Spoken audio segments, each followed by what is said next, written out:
I am Dr. Ashley Dash. I always say your favorite career branding experts. And today we're going to talk about the word hurt. I'm going to explain some things, but I really want this to be open in terms of dialogue and asking questions and kind of experiencing these things. So if something comes up, feel free to drop it in the chat and someone will let me know if I don't see it. And then we'll kind of pause for the cause, what I got to say, and then address that and then keep moving forward. Okay. And there's a point that I want to make. I will say, hold on 2 seconds. I'll finish the point and then we'll come back and gather the question or if you need additional information. Okay. So this session is entitled Healing Work Hurt, 5 Proven Strategies to Ditch Doubt, Rebuild Confidence, and Overcome Overwhelm in the Office. Now, my perspective is strictly for corporate America. However, I have worked with entrepreneurs as well. And to be honest, the processes are the same. It's just the places are different. Okay, instead of being in the office, you're going to be somewhere else, but you're probably going to experience the same types of things from people in the space. Okay. So what I like to do is really set up the space and set up the room and really ask people to trust me for 30-ish minutes, right? I know trust is very important. I know it's not easily something everyone gives, but I'm requesting that if you can just believe me for 30 minutes, if you want to say she's full of crap afterwards, I'll accept it. No harm, no foul. We're all good. But if I can just get you to just listen to me and trust that what I'm saying is true for 30 minutes, then I think this could be really beneficial because you're going to have these thoughts, these doubts, and that doesn't happen to me. Even if it doesn't happen to you, it's going to happen to someone you know, someone you love, someone you care about, right? It happens with other people, your coworkers, people you don't even like, right? So just trust me in this moment. And then if you have questions, feel free to ask. But I would just ask for that one thing from you and just understand that in the moment, in terms of healing and doing the conversation around work hurt, I would ask that everyone respect everyone's emotions, everyone's stories, right? I like to create safe spaces where people can feel free to be their authentic self and to share and to get help and heal, right? And we can't do that if we're judging other people, if we're being disrespectful, if we're not having a place where it's for what I call the greatest healing of all. Okay. Are we cool with that? You got yeses? Thumbs up. Yes, ma'am. Thumbs up. All right, let's rock and roll. Okay, so about me, I've kind of already told you my story. So I'm gonna kind of run through this part a little bit quickly, but if you have any questions, of course, let me know. I would like to call myself a recession baby, right? So I was a 2007 unemployed college graduate. In 2010, I got my MBA and began my HR career. The funny thing about that is I hated HR in college. I thought it was stupid, thought it was dumb, and thought it was boring until I actually got a job in human resources and realized there was more to people than what they taught us in school. So the really cool thing that happened for me was I landed my first dream job. So I've actually had multiple dream jobs. I didn't know that was a thing, but I landed my first dream job making 6 figures at Mercedes-Benz. I thought that was the most coolest, amazing thing. You couldn't tell me anything, right? It was great. And I was able to work in Silicon Valley, see some really cool things that, to be honest, are just now hitting the market. I worked in the research and development department. So it was locked down like Fort Knox. You had to have multiple passwords and key cards to even get in to see, because they were building the cars of the future. So it was trade secret type information. So it was really cool to see some of those things.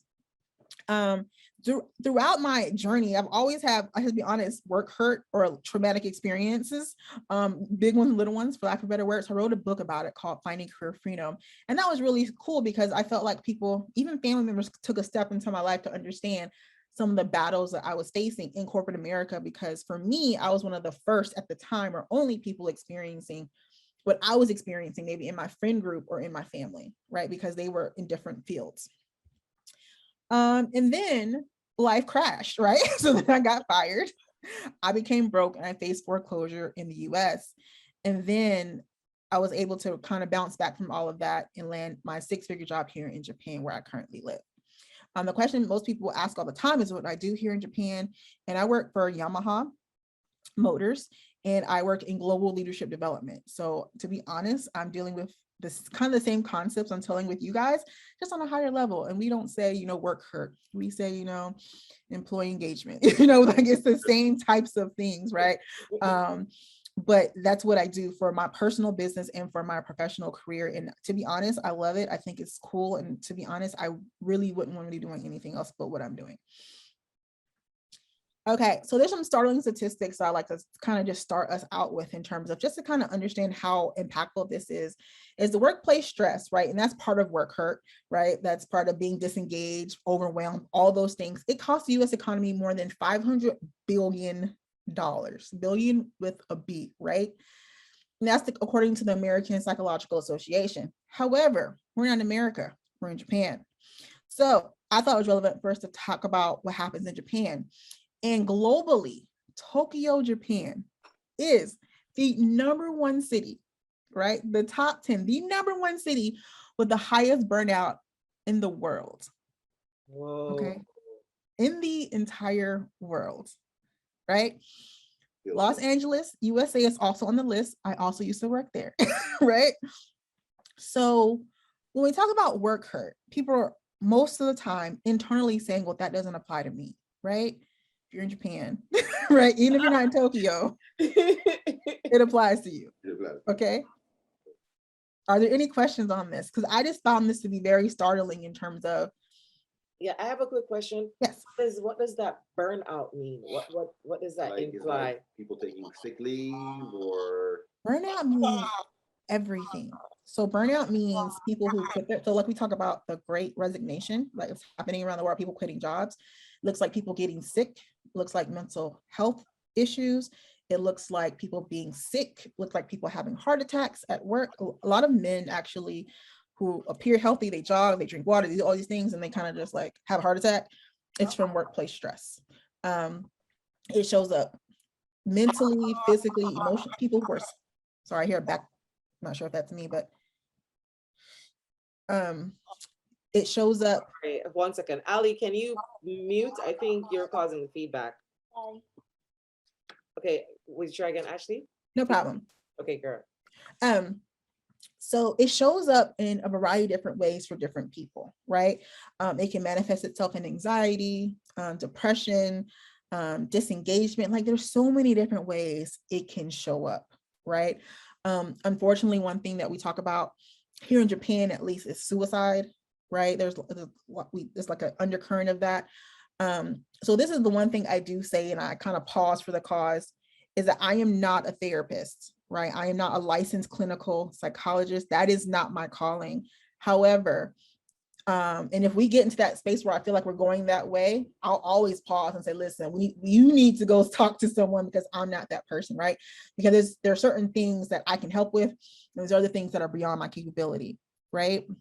But for the most part, conversations kind of do feel therapeutic because of some of the things we're talking about, but I just want to put that out there. I'm not a licensed therapist and clinical counselor, okay? So if we got to pause, and I'm gonna do so respectfully, and then we're gonna get you connected with someone because I know some folks. All right, that makes sense. Sorry, Ashley, when you're finished, could you give me a list of those therapists that Sure. some of our members might need access to them as well? Of course, no problem. All right, anything else? We're gonna keep rocking and rolling. All right. So the question is, I keep using this phrase that not a lot of people use. Like, what is work hurt, right? So work hurt, how I define it, are your inner thoughts, right? Normally it's your inner thoughts plus fear. That equals work hurt, right? Because what's happening is we don't want to experience bad things again, because typically we're scared something's going to happen because in the past something happened, right? So a lot of times work hurt sounds like I don't deserve this because ... right? When you're having different experiences, it sounds like when I tried this before ... XYZ happened. Okay. It sounds like, you know what? I guess I deserve this because, right? So sometimes you feel like you don't deserve it, and then sometimes you feel like you do, because we have like a worthiness thing that kind of shows up for some of us. Okay. It sounds like, you know what?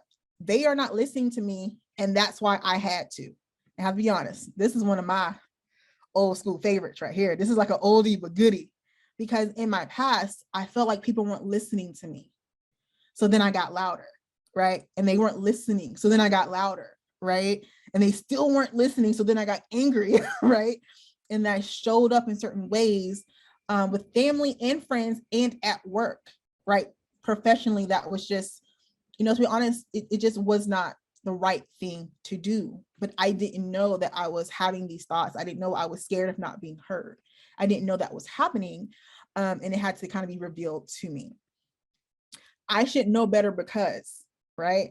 Typically, I see this in older individuals who kind of have some decades of experience under their belt because they feel like they should be smarter than this. I've experienced this. I've seen this, right? I can't believe I allowed them to. Sometimes things happen to us that aren't our fault, but we get stunned. We're like, where'd that come from, right? And we don't react in a way that we thought we would or we thought we should. And then we have this thought of, I can't believe I allowed them to speak to me that way, to treat me like that, to do whatever, okay? Also, I'll never ... because, right? And then we start getting to that self-defeatist attitude, that mindset, as well as I shouldn't apply because. So that's when it's looking for other opportunities. Because when we're talking about work hurt, I've had people who I can't get to apply for a position. I just need you to, just use your resume and hit the apply button. And I have some people that are unable to do this, right? Because whatever is happening in their brains. Does this sound familiar to anyone? Does this make sense? Yes, Yes, absolutely. right? But here's the interesting thing. Typically, we're not saying these things out loud. We would never typically say these things out loud, right? But they're on constant replay in our brains, right? All the time, every day, when we're at work, when we're driving, we're taking the train, talking to kids, we're at home, we're in the bathtub, washing dishes, watching TV, right? All of these things are always happening and we're not aware of them. And that is work hurt, right? Because all this is happening, but we're never processing it, right? Because it's happening in the background, right? So the reason why it's important, and I want to talk about the work hurt chain, is because we internalize a momentary thought and we make it a belief about who we are, okay? And instead of saying, I made a bad decision to lapse in judgment, or we have an incorrect assumption about something, we end up saying, I am, right? And we know whenever you say I am, that's who you are. I am a bad person, right? Which is not true. You just made a bad decision, right? You just had a momentary lapse of judgment, right? But because our brains are so powerful, right? We act and behave on the I am statement as if it were true. Whether or not it's actually true, your brain said, you said I am, cool. That's how we're going to behave, right? And that's how we create these negative patterns of behaviors and stories. Does that make sense? So you have a negative thought that no one knows about, right? You're going to have it in your brain all day, every day. It leads you to make an I am statement about yourself that's typically not true, right? Or it's an incorrect assumption because you didn't have the full story or all the pieces of the puzzle. And then your brain says, okay, you said I am, this must be how I act now, right? This must be how we move forward and be successful, okay? Or unsuccessful, all right? So we have the inner thought. So this is actually the work hurt chain. You have the inner thought, which is I have to work hard to make money. This is the one I shared earlier. I don't want to work hard like the women in my family. So that was the inner thought. Like I said, was constantly happening in the background, some version of that, right? The personal belief because of that I received was that I am lazy. I am lazy because I don't want to work hard. Not, I don't want to be more efficient. I want to make more money. I want to be wealthy or have abundance. The negative personal belief that I received from this thinking was I am lazy, right? So the actions, behaviors that showed up for me were self-sabotage. It was procrastination. It was perfectionism. It was having control issues because I wanted to show that I wasn't lazy, but I didn't want to work hard. It was like this cycle that I really couldn't get out of, right? Until I acknowledged it, right? And then it led to the story of being fired, broke, and facing foreclosure, right? You see how all that's connected? Yes, no, maybe. Oh, Yeah, yes, yes, sorry, we're yes. muted, Sorry, yeah. we're all muted. Sorry. Okay. Yes.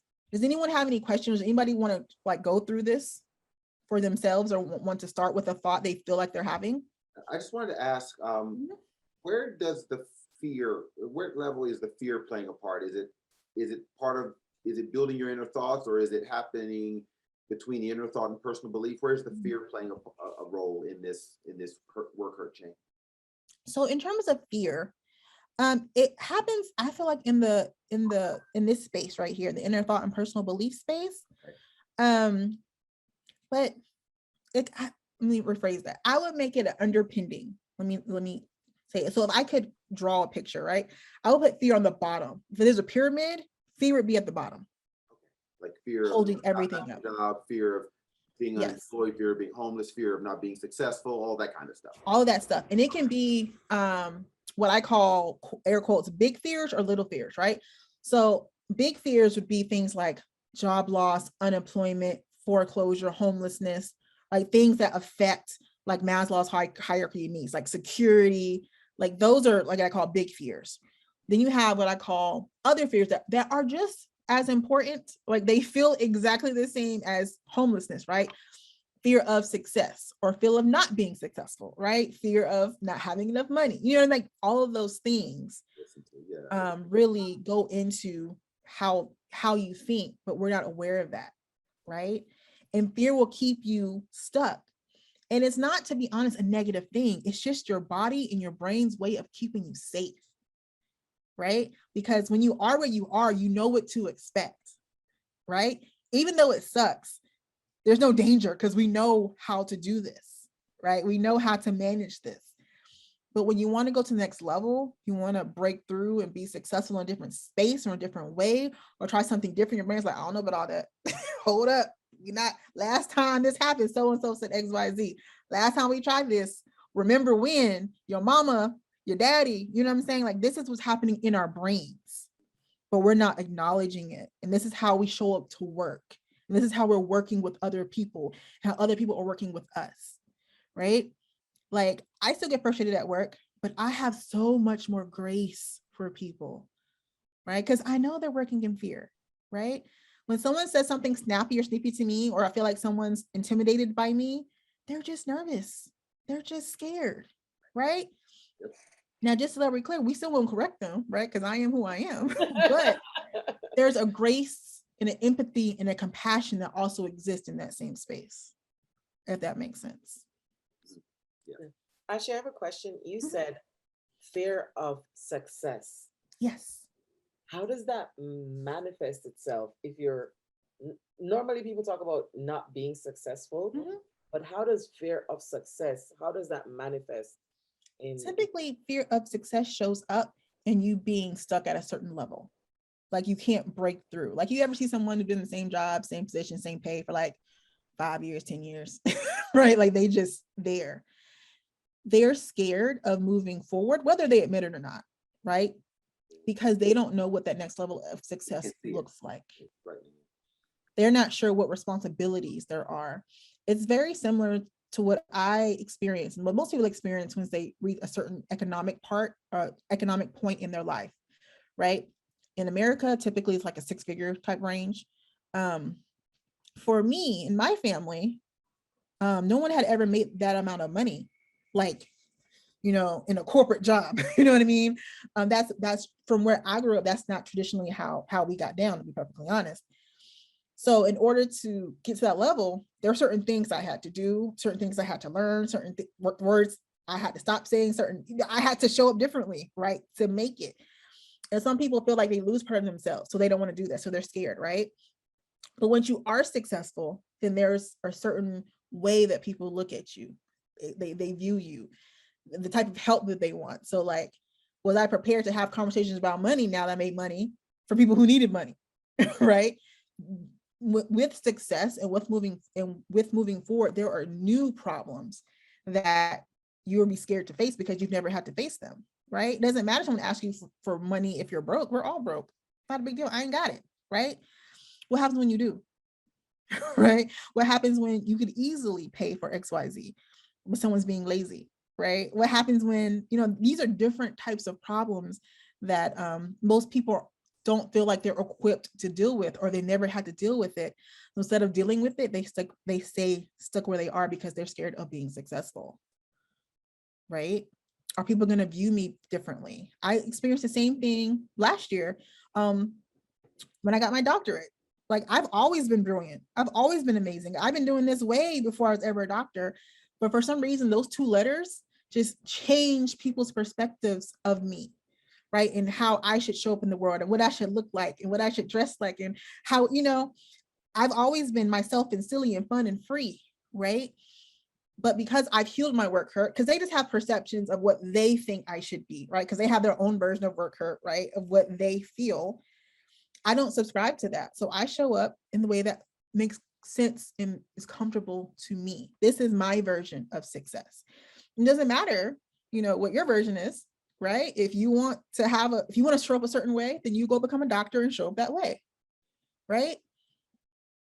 But that comes with awareness, right? It comes with knowing what I call the work hurt chain. So now that I'm aware of it, I can kind of catch myself in this process, but I've been doing this for a while, right? Typically, people can't do this by themselves. There's only one person I know personally on the planet that can do this by themselves, and they have a background in this. Like, this is like their master's and their like doctoral work and things like that. So they can do that on themselves. Most people need help, right? Which is why most people come to me.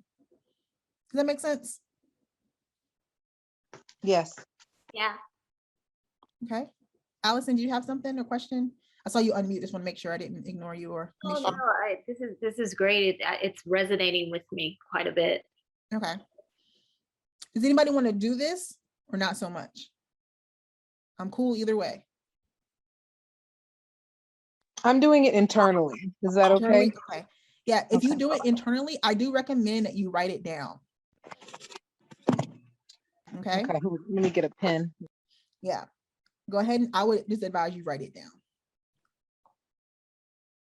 Cassandra, are you unmuted, or you want to add a comment? I'm enjoying. Yay. I'm enjoying it. Just doctor. Yes. Cool beans. Okay. So then we're going to keep going. So I'm not going to go through this whole chain, right? But this is just an example, one example of my negative inner thoughts when certain things happened throughout my life, right? And some of these things we talked about actually during my bio, right? When I was kind of sharing with you my story. So in 2016 is one I will highlight. That's when I was working at Mercedes-Benz. I had made 6 figures. I was working in Silicon Valley. I had my own office, floor to ceiling windows. Like, it was cool. Like, everything that I thought I wanted, I got. And then I remember being in my office, looking out the window of California, seeing the beautiful sunshine and bursting into tears. Real story, real life, in the office, just sobbing, not like the little, cute cry, like the Kim Kardashian ugly cry, you know what I mean? And I realized I wasn't happy, right? I had subscribed to what I thought success should look like based on what my family thought success should look like for me. But this is not what I really wanted. This isn't what I wanted to do. This isn't where I wanted to be. This isn't where I wanted to live. Although Los Angeles, California is an amazing place to live, I just was not happy, right? My inner thought was, I am ungrateful, right? I'm a horrible person. I'm ungrateful because I know I should be happy because I asked God for this. Everything that I was experiencing, I asked God for this in prayer, right? Specifically. And he granted every single request, right? But now I didn't want it. How do you come back from that, from a mindset perspective, right? When the God you believe in answers all of your prayers, right? And it's still not good enough because you're not happy, right? These are types of conversations that people are having in their minds that I personally had, right? But no one's publicly talking about, right? This is just one example of hundreds of thousands, right? But for me, that was a reckoning, right? If this can't make me happy, then how am I supposed to do this, right? I have everything they said I should want. Money, good. Like, I was buying cars and cash. I've never done that before. I've always had a car payment, all the things that, I was trying to get away from in terms of my youth and like for my family, I had achieved, but it wasn't real for me, right? And here's the thing, these are just experiences, right? That was just a moment. But when you look at the work hurt chain, it's the I am statement, right? So it was a moment of sadness where, you know what, I thought I wanted this and I don't.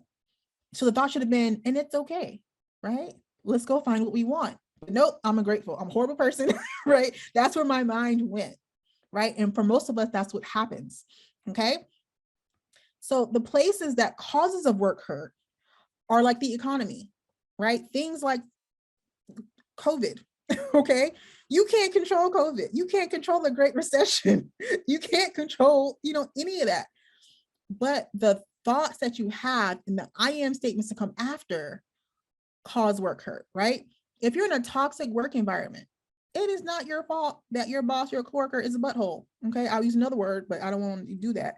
You know what I'm saying? That's not your fault. But the words they say, the feelings that you have, right? The things that they cause that project you into I am statement are things that we need to deal with, right? Running from a bad manager, that used to be me. Like, if you look at my career on a map, I went from Charlotte, North Carolina to New Jersey to California to Atlanta. Okay, I was trying to get up out until I was able to deal with a horrible manager in the proper way. You're gonna keep experiencing that, but although you have to experience that, you don't have to be hurt in the process. Like, there can be a level of distance with a bad manager. Is it fun? Absolutely not. It doesn't have to turn into a negative I am statement. Does that make sense? Yes, maybe, no? Yeah, okay. Yes, yes. This is, I think, one that a lot of people actually struggle with, right? Trusting with good intentions, right? Because you didn't know, like, you didn't know these people were crazy. You didn't know this job was bad. You didn't know, you took the leap that this was going to happen. And for some reason, when you trust with good intentions, it's almost worse because you didn't see it coming. Like when you have the horrible coworker and you have the horrible boss, you have the toxic work environment, you can see the red flags. But when you trust with good intentions, and then you get slapped in the face, you get beat down to the ground, like, that's where people are like, hold on, hold on. Like, I wasn't ready for that, right? Microaggressions, obviously. I'm a double minority person of color. Sometimes in Japan, I feel like a triple minority. Like, I feel like I'm Black woman and just not Japanese, right? Get that foreigner aspect on it. People just say things that it just is what it is, right? Like, it is what it is. Negative coworkers and inappropriate comments. Sometimes people aren't really mean. They're just stupid. There's really no other way to put it. And they say the most disrespectful, inappropriate things, and you kind of just take it, right?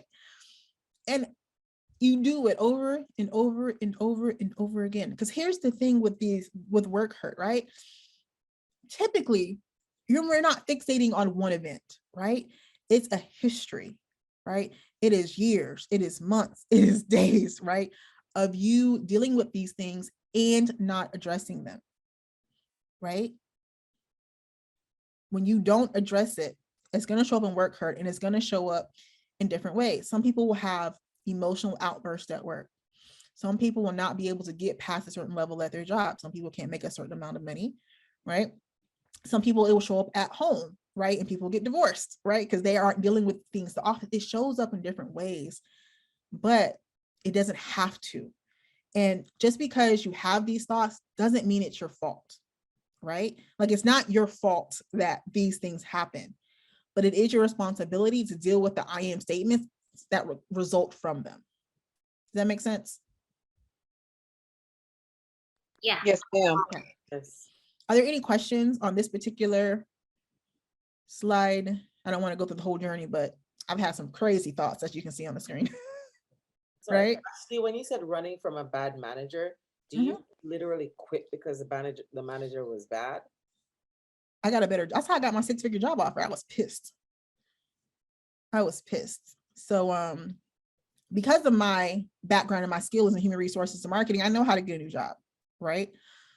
So when I can't get a new job, that's indication for me that I have work hurt I need to heal from, because I can get a job, right? So what happened for me at that time was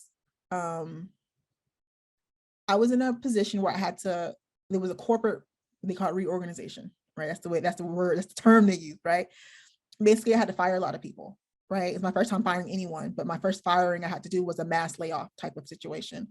In that conversation, I had a conversation with a manager at the time, and I just want to know, hey, listen, you got me doing all this stuff. Am I being fired too? Because I'm not about to go do all this and you're gonna let me go. And I want a different role because I don't want to do this anymore. At the time, I was working in compliance, and we had a conversation. And the way I understood it at the end of this conversation was I would be invited to go to the next location, and I would not be working in my current role. That was a conversation that we had. And I had an interview set up because I was about to dip out. I was about to peace out. And when he told me what he told me, I said, cool, I'm good, right? I'll do what I need to do. I'll stay.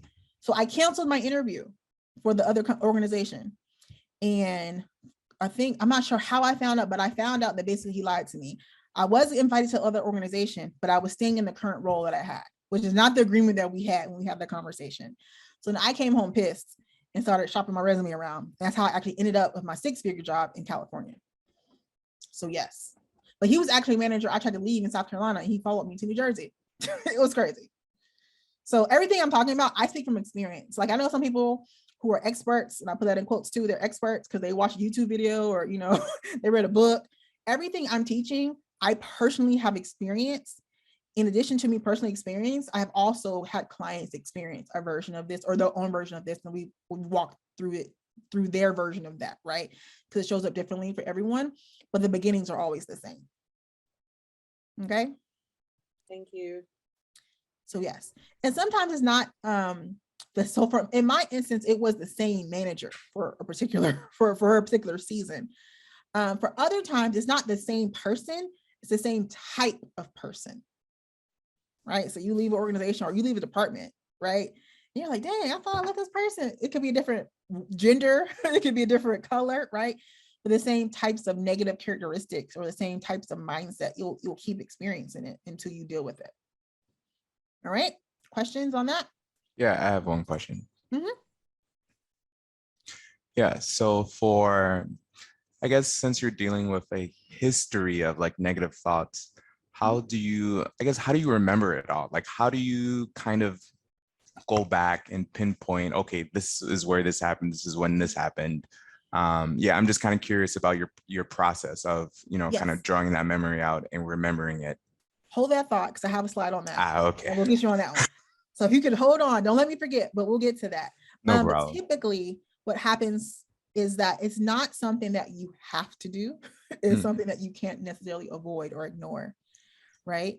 It'll be something that is so blatant that you're like, where did this come from? Like, you know, it will cause you to pause. It will make you be like, I experienced this before, or I've seen this before, or this person reminds me of. It's just so in your face for most people that they will know. And typically, again, that's when people like reach out to me, like right before, during, or after. It's like, I know there's a problem. I don't know how to fix it. I need some help. And I heard through the grapevine that you the person, because for a long time, I wasn't talking about this publicly. So somebody would be like, oh, go talk to Ashley. Like they'll just be like a little silent, little, you know, I heard you going through this. I'm not saying she can help, but I'm saying she can help type of thing. Right. But there's a process to that. And we'll go through that on the next couple of slides, I believe. All right. Thank you. Anything else? Is making sense? You all with it? Yeah, Yes? I'm Okay. good. Great. Okay. So I'm not going to go through this whole slide, right? But so I'm gonna let you see the words. So you guys can take a look at it if you want. But these are beliefs, stories, and results. Okay.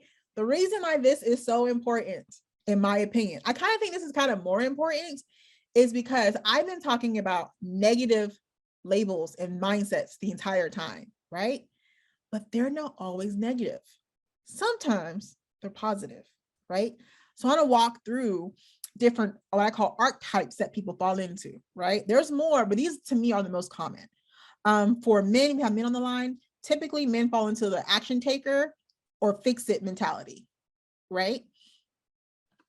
So I'll go through what this looks like.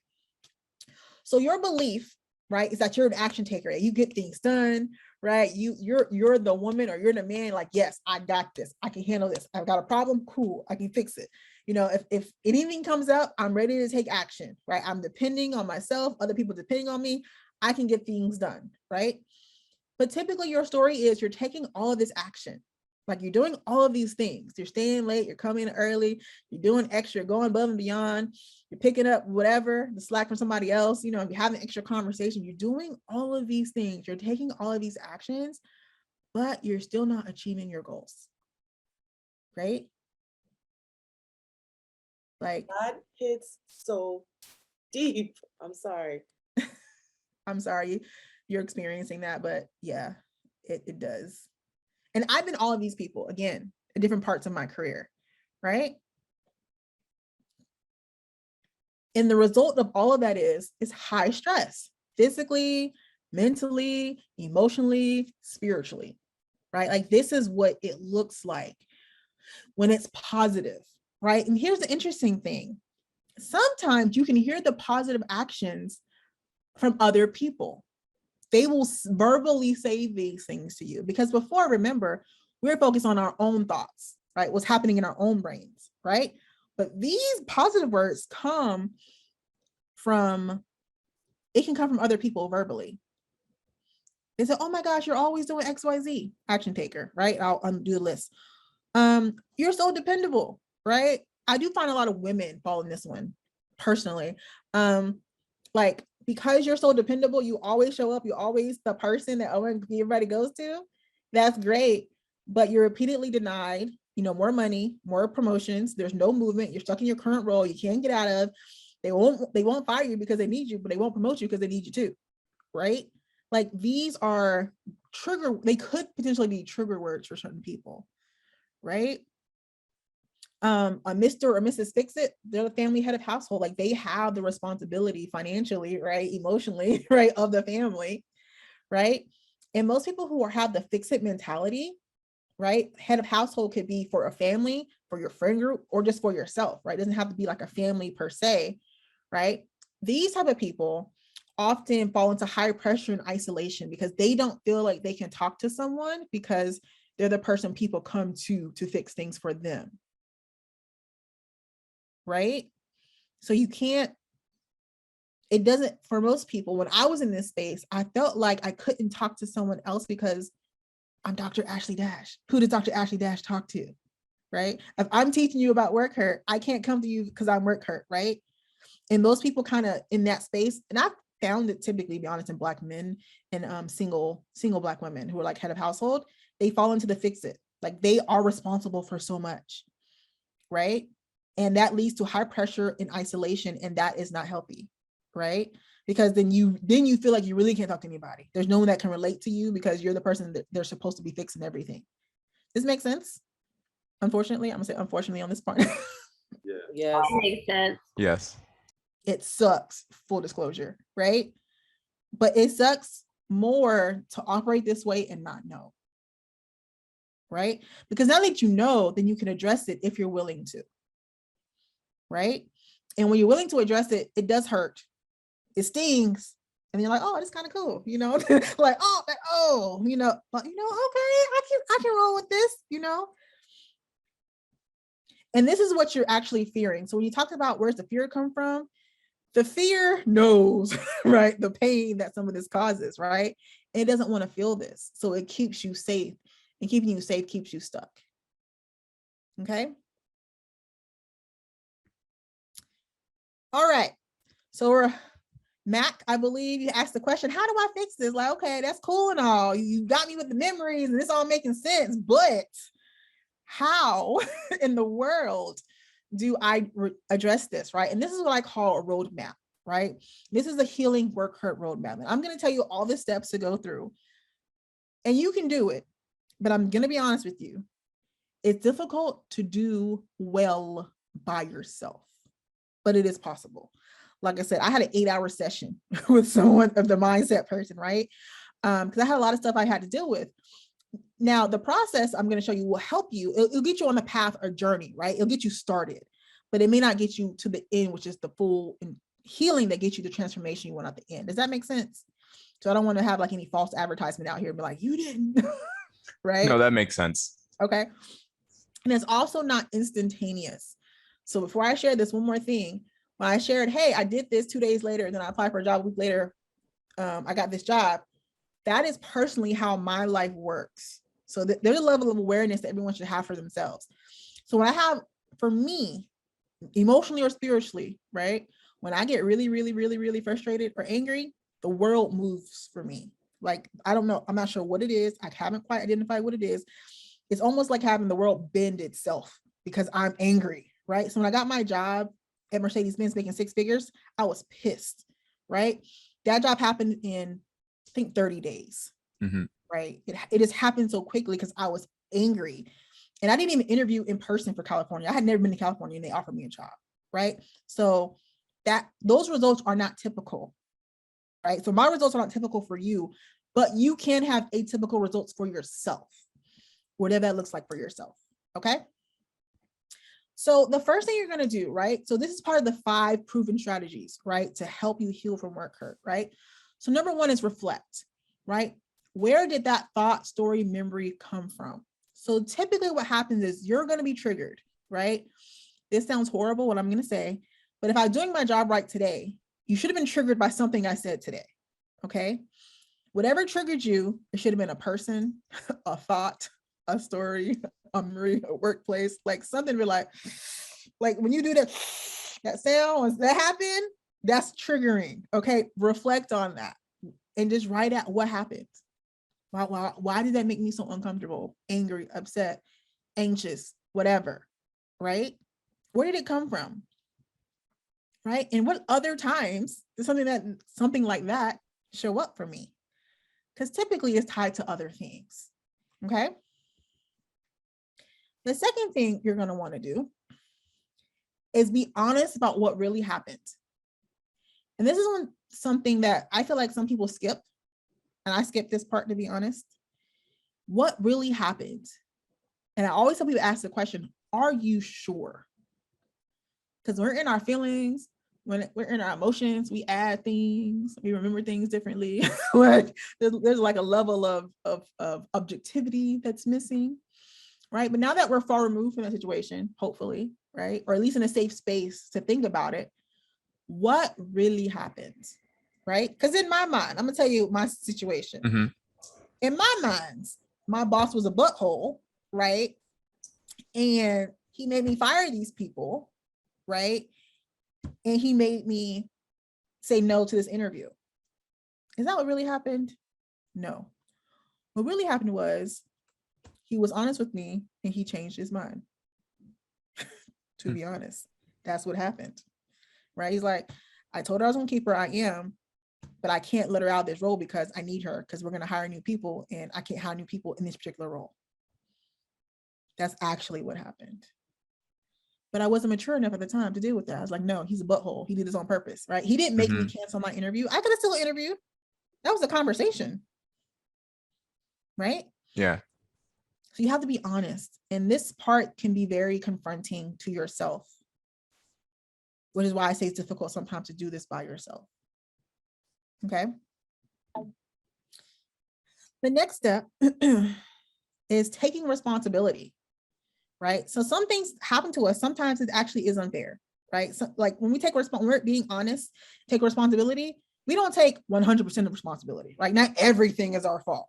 Okay, we just take responsibility for the things that were, right? We all played our own role in this, right? Like I didn't have to fire those people. I could have quit. But the fear, right, of not getting another job, not having a paycheck, having to take care of other people, right, prevented me from doing that. But in the moment, I wasn't honest, but I can be honest now, right? Yeah. It was unfair. Like he should have told me, hey, Ashley, I changed my mind, right? So that part was unfair, but I took responsibility for my part. I didn't have to cancel my interview. I could have been like, you know what, he cool. He told me that, I appreciate that, but I'm still gonna interview. But I didn't do that. Because for me, I'm like, I'm a G. Like, I took you at your word. You said this, you got me. He ain't got me. And I got pissed. Right? Yeah, and that's fair. Right? It's fair, but it's not mature. I'm gonna call myself out, right? And then I ended up in this whole different situation of like negativity where I'm running from this person only to encounter the same type of person, right? Instead of just being mature, for me, grown up and dealing with it head on and saying, you know what, I don't know if I appreciate the way that happened. I'm still gonna roll with you, but in the future. And he said no, then I still could have left, right? There's so many ways I could have dealt with that, but that's not the way I chose to deal with that at the moment. But in the moment, I wasn't able to articulate what I'm articulating now, right? That was so far, Yeah. I'm like, now I'm like so far removed, right? This is what the process looks like, okay? Then you want to identify the gap. Normally, if you're on this line, if you're having this type of conversation around work hurt, you're not where you want to be typically, right? There's some area and some space where you see yourself, but you're not where you want to be. This is where you are. This is where you want to be. You need to identify the gap, okay? For me, the easiest way for me to identify the gap personally is money. If I'm gonna make a certain amount of money, I know there's a problem because I know what I'm capable of. I know what I'm worth. I know what I bring to the table. So if I accept a job for $50,000, which I've done before, I should know then that was a problem, right? But I was in scarcity mindset. I was in fear mode because I had bills. I had things that had to get taken care of. So I took what I could as opposed to waiting to get what I knew I deserved. And even though I was struggling and facing foreclosure in Colombia before I came to Japan, one of the things I said is I am not going to accept anything below what I know I'm worth. I'm already broke. I'm already going to foreclosure. What else could happen? Like, I'm not going to take a job, just take a job. I refused. I identified the gap. Nope, I'm not going to be I'm not going to stay where I am. I know where I want to be, and I'm going to accept a job that puts me there. And if it doesn't put me there, then I'm not going to say yes. Right? There's like a certain level of faith and conviction for me that I was like, no, we're not doing this no more. I know what my problem is. I've addressed it. I fixed it. We're not doing this. I ain't playing no games, right? Because when Japan called, they weren't paying no 6 figures. And I was like, ugh, I don't know if I can do that. Right? But I also have a career coach. I have a me, right? So I have an executive coach in my background because they had to coach me on some things. I'm not perfect. Like, there's some people that when I need help, I go ask for help. That used to be my biggest weakness, is not asking for help and not paying for help. Because I was like, I got this, why I gotta pay these people? Like, that used to be me. Like, I'm like, listen, I already don't have any money. What you need from me? Right? Like, I used to be so upset. I'm not gonna lie. Like, that's how I used to be. And then I realized what other people were doing, but they weren't talking about it. So then I found the people that could work with me, that I could afford, like, I could roll with. Do you have a referral? Do you have a payment plan? Like, that's what I was doing for the other people. And then some people just become your friend. You can just like knock on your door, like you just exchange favors, right? It's just cool like that. Like, you gotta find it where you can. You gotta find the help however you get it. Yeah, gotta find a way. Find a way. Sometimes you can pay people, sometimes you don't. Sometimes the book, you just do what you can to get what you need. And that's what I'm an advocate of. Before, I would try to do everything by myself. And that's not a really healthy way to live. Like, we are, to be honest, we're made to be in community with each other. And we all have these amazing, powerful gifts that can benefit each other. Let's just help each other, right? It's very simple now, but it wasn't so simple before. So my executive coach coached me to get to where I need to be to get here in Japan. So I'm not doing all this stuff by myself. So I want you guys thinking that, oh, she got it all under control. I don't. I be struggling, and I got people I go to when I struggle, okay? And an action plan, right? So what steps have you outlined to move forward? Doesn't matter if you've identified the gap if you don't know how to reach, right, the next step. So these are actually the 5 strategies, right, to begin to heal work hurt, right? And you're going to have multiple sessions of these for different layers of hurt, right?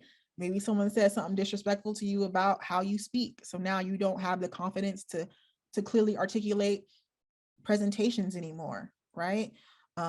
Maybe someone was racist to you. So now you think everybody who had that same skin tone is racist. So you respond to everyone like they racist, right? That happened to me. I took a, what do you call it? I took a unconscious bias. And it says I was unconsciously biased towards white men. Well, duh, I'm a Black woman, right? But just because I have that bias doesn't mean I have to react that way. Well, some white men are racist. Not all white men are racist. You know what I'm saying? Like, it's not a cookie cutter type of approach. But for a minute, because I was mad, I was treating everybody the same way. Like, I don't trust you like that. We're not getting down like that, right? Like, And it was preventing me from being successful professionally. Right. But that's how it shows up at work. It doesn't show up like, cussing everybody else out. Like, that's what people look for. They look for the big things. It's the subtle things, right? It's the little things that really kind of prevent us. It's us not asking for more money, although we deserve more money, Mhm. right? It's something like that. Like, I should just be grateful for what I got, right? Those types of things. Does that make sense? Yeah, that makes perfect sense. So one question on the be honest part. So what really happened? Are you sure? I know you said you were working with your coach for an 8-hour session, but I That was a guess, one-time thing. oh, it was a one-time thing. That was Okay. for me, that was a one-time thing, but we were going through all this at one time. Hmm. It was intense. So I don't recommend that. Like, no one should be on You should pace it. You should pace it, but I was going through everything at the same time Okay. for me at the time. So at the time, you thought your manager was a butthole, but later on you kind of realize, hey, I wasn't mature in that situation. But I guess, how do you get another viewpoint? Like, I know you were talking to your coach, but at any point, did you ever talk to that same manager? Did you ever kind of have a conversation? No, I didn't. He's still a Oh, butthole, okay. just so we're clear. So I don't absolve 100% responsibility from that, right? Yeah. In my opinion, Mhm. right? But he's not 100% butthole, right? Yes. Like, he wasn't like Mhm. the sole reason for everything. The only way that I got the "are you sure" part was to talk to someone else. So that's what I was saying. It's very difficult to do this 100% by yourself unless Mhm. you're just that open-minded, Yes. right? And you're just that aware. Like, are you sure? Like, yes, I'm sure. He's a butthole, right? like that's how I would have said it, right? But I feel like that's when you need like a community. That's why you do Yeah. need a person to kind of get to that space. Some people can get there by themselves, but typically no. But when you ask the question, are you sure? It at least begins the process to help you open up. Mhm. Like, well, maybe I'm not sure, right? And to be honest, that could just be a really good first step. Yeah. Because for you, it could have been, no, this is my truth. This is what happened, right? Mhm. But some people are so rigid, like, no, this is what happened. There's no other version of this. There's no other perspective. This is what happened. And if you say, you know what, I'm not really sure if that's what happened. If you get to that point, that could be breakthrough enough. Right? Mhm. That could be enough to get you on the path to healing, right? Does that make sense? Yeah, that makes perfect sense. I also like the fact that you're able to kind of find that perspective talking to someone who's safe instead of, having to go back to the origin of hurt, right? So, Yeah. yeah. And there's ways and different tools that I offer my clients to do through certain things. Because sometimes you can talk to some people and sometimes you can't, right? It just Mhm. depends. Yes. There's different additional things you can do on top of that as well. Okay, Perfect. Thank you so much. no problem. Any other questions on the 5 techniques, how we actually deal with it? I'm gonna say that's a no. No questions. This is great. I think the be honest, a lot of people, I imagine, really get stuck there. I got We know, but we don't want to admit it to ourselves. This is so true. But when you finally get to that place, to be honest, it's a place of like freedom. Sorry, Allison, you have to mute, darling. Oh, okay. Oh, it's a place of freedom, right? And you can then, because once you heal in a certain area, it heals you in other areas too. It's like a trickle down effect that you're not aware of, right? Because when I realized that if I was honest with myself about not wanting to be poor, right? Not wanting to not be poor, but not wanting to make money, working hard, right? Once I healed of like the whole lazy beliefs mindset or whatever, I was able to find positions, right, that made more money. And then I was able to make more money, but then address the part of healing that I needed to keep the money, right? So when I was honest about what happened, well, my parents, my mom and my grandma, like they did work really, really hard, right? And they did not make a lot of money, but the money they were able to make, they were able to do a lot of things with it. Am I able to do the same things, not on a higher level, right? So once you open up that space of healing in one area, it's going to affect other areas, whether you're aware of it or not. All right. Make sense? Cool beans. Yes, ma'am. Okay. So I always get the question about next steps, like, okay, Ashley, that's cool. What about like what's next? So I'm not actually offering anything right now until December 6th, right? So if you go to interviewquickstart.com, you can sign up to hear about I'm offering an e-course in terms of how you can do this on your own, right? Like walking you through the process, like it'll be like a video e-course where I'll send you videos and I'll have a workbook with you so I can help you walk through these processes like with you. If you want to hear about that, if you're interested to learn more, you can go to interviewquickstart.com and sign up for that. But on that space, there's also a lot of other resources available. I have a profitable resume checklist. So if you're struggling with your resume or you want to make a change, you can kind of check that out. That's available. There's interview help for you there as well. So how to like master the interview. I just did a LinkedIn tutorial on how I use the jobs function to land my jobs overseas, well, land my job here in Japan. So how I use the job function to do that. So there's a tutorial there. So not only just work hurt, but other career tools are available at interviewquickstart.com. You can just sign in there, just drop your email address and your name, and you can check your inbox. You'll have access to that information. Okay. Okay. Are there any other questions? Well, thank you so much for your time and for your attention. I really appreciate you guys being here, showing up, staying with me to the end. I know this topic isn't necessarily exciting, but I feel like it's very much needed and it can help people really move forward in a very powerful way, right? So if you have any questions, you want more next steps, you can go to interviewquickstart.com. Thank you. Okay. Oh, woo, thank you. Can we give Ashley a round of a thumbs up or applause? Pound of a thumbs up. Round of a thumbs up. I don't know. I like that. That was great, right? I know, right? I was like, round of applause and a thumbs up. I mean, I don't know. I know what you meant when you said it, so it's fine. I'll take it all.